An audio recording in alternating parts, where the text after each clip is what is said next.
So hello my dear friends, welcome back to my channel Let's Speak English.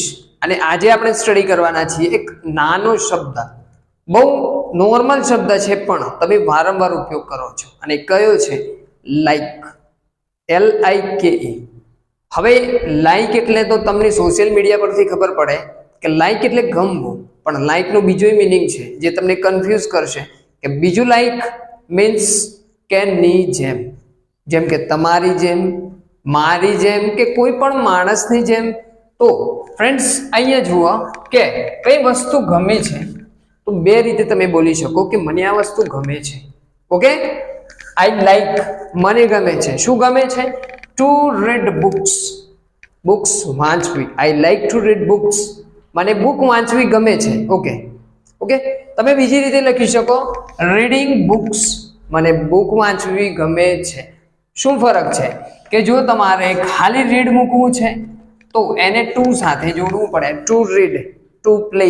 Okay, અને ING લગાવો તો two મૂકવાની કોઈ જરૂર નથી. ક્લિયર થઈ ગયું? આઈ લાઈક ટુ રીડ બુક અથવા તો આઈ લાઈક રીડિંગ બુક્સ. મને ક્રિકેટ રમવી ગમે છે, તો શું આવે? આઈ like to play cricket. I like to play cricket, મને ક્રિકેટ રમવી ગમે છે. મને તમારી સાથે વાતો કરવી ગમે છે, તો I like two talk to you. શું આવે? આઈ like two talk to you.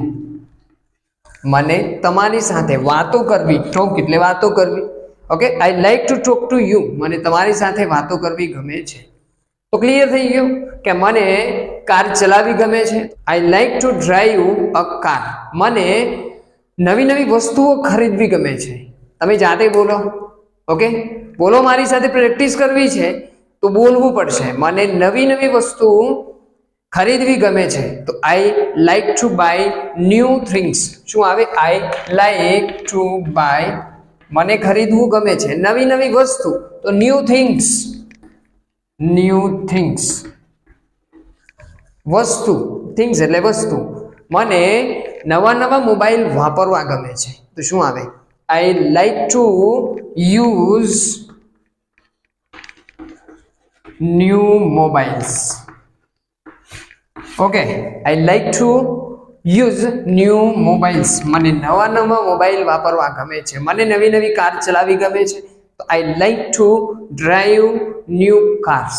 તો ફ્રેન્ડ્સ, કંઈ પણ વસ્તુ ગમે છે, આગળ શું મૂકવાનું? આઈ લાઈક, પછી આગળ એમનું સેન્ટેન્સ એમ, to play, okay, to read, to talk, to buy. Understood?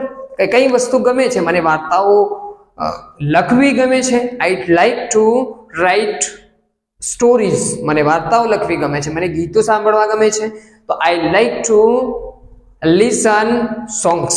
So friends, clear થઈ ગયું કે આઈ like two plus V1. Understood?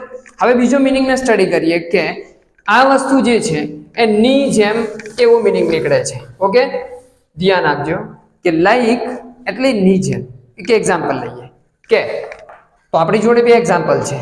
કયા કયા? એનાથી તમને ક્લિયર થઈ જશે કે હી રન્સ, તે દોડે છે. કયો મિનિંગ છે? લાઈક, ની જેમ. કોની જેમ?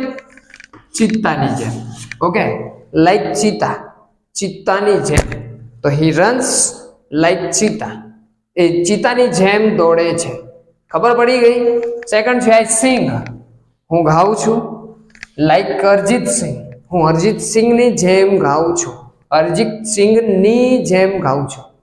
ઓકે, હું વિરાટ કોહલીની જેમ ક્રિકેટ રમું છું, અથવા તો તે વિરાટ કોહલીની જેમ ક્રિકેટ રમે છે, તો શું આવે? હી plays cricket.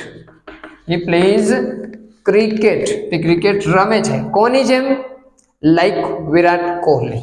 Okay, like Virat Kohli. તો સિમ્પલ, કોઈ પણ વસ્તુની જેમ કહ્યું હોય કે વિરાટ કોહલીની જેમ, તો લાઈક વિરાટ કોહલી. પછી અરિજીત સિંહની જેમ, લાઈક અરિજીત સિંહ. ચિત્તાની જેમ, તો લાઈક ચિત્તા. તે એક્ઝામ્પલ લઈએ કે તે અનુષ્કા શર્માની જેમ સ્માઇલ કરે છે, તો શું આવે? હી સ્માઇલ્સ અથવા તો શી સ્માઇલ્સ. તે સ્માઇલ કરે છે અથવા તો સ્મિત આપે છે. કોની જેમ? લાઈક અનુષ્કા. ક્લિયર થઈ ગયું? કોની જેમ? તમારી જેમ તો like you. I speak like you. હું તમારી જેમ બોલું છું. શું આવે? તે તમારી જેમ ગાય છે તો હી સિંગ્સ લાઈક યુ. તો આગળ મૂકવાનું છે તમારે જે સિમ્પલ સેન્ટેન્સ હોય કે તે જે કામ કરતો હોય. તે હસે છે તો હી લાફ. તે દોડે છે પણ કોની જેમ? તો એ કોની જેમ એ પાછળ મૂકવાનું. તે દોડે છે તો હી રન્સ. કોની જેમ? Like cheetah. હું દોડું છું ઘોડાની જેમ તો I run like horse. Clear થઈ ગયું હશે કે લાઈક એકનો મિનિંગ શું છે? ગમવું. I like mangoes. મને કેરીઓ ગમે છે. I like to drive a car. મને કાર ચલાવી ગમે છે. અને બીજું લાઈક છે કે ની જેમ એટલે કે ચીતાની જેમ તો લાઈક ચીતા. વિરાટ કોહલીની જેમ તો like Virat Kohli. So friends clear થઈ ગયું હશે. અને આવી જ રીતે નાના નાના સેન્ટેન્સ શીખવા માટે અમારી ચેનલ સાથે જોડાઈ જાઓ.